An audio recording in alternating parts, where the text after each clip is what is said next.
kompensasi itu bagian daripada kewajiban, tetapi tanggung jawab sosial itu wajib dilaksanakan.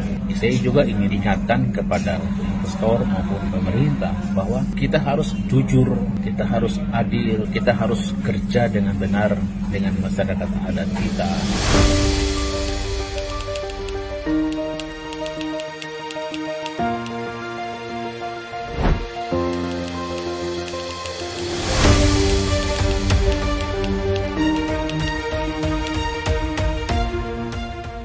Halo guys, salam sejahtera untuk kita semua.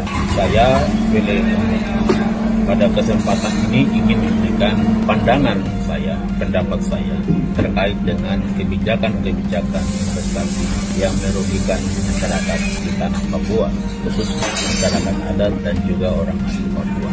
Salah satu hal yang menurut saya menjadi kebiasaan buruk kita adalah ketika hak wilayah atau ganti rugi itu diberikan kepada masyarakat pemilik hak wilayah di mana perusahaan itu beroperasi, maka menurut perusahaan maupun menurut pemerintah selesai sudah tanggung jawabnya. Padahal menurut saya bahwa kompensasi itu bagian daripada kewajiban, tetapi tanggung jawab sosial itu wajib dilaksanakan. Sejak kompensasi diberikan, maka perusahaan-perusahaan asing maupun dalam negeri yang beroperasi di wilayah itu sudah tidak lagi peduli terhadap masyarakat terdampak.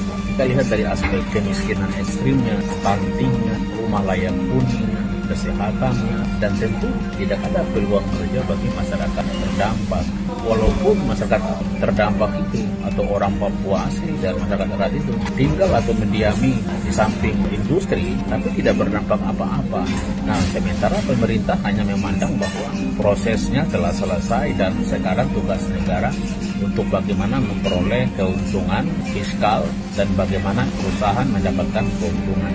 Nah, ini yang perlu dipahami oleh kita semua bahwa perusahaan dan pemerintah itu punya kewajiban untuk lakukan kompensasi, tetapi tanggung jawab sosial itu harus dilakukan sepanjang perusahaan itu ada di tempat masyarakat ada. Yang kedua, ya saya juga ingin ingatkan kepada investor maupun pemerintah bahwa kita harus jujur, kita harus adil, kita harus kerja dengan benar dengan masyarakat adat kita. Masyarakat adat ini punya keterbatasan pengetahuan dan sering mereka dijadikan objek dan korban.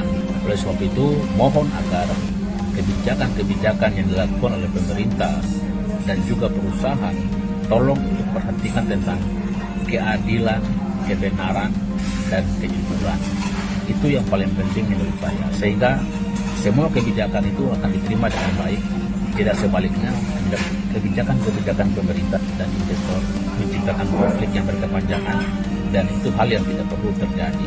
Guys, mudah-mudahan dapat bermanfaat bagi kita semua. Hormat.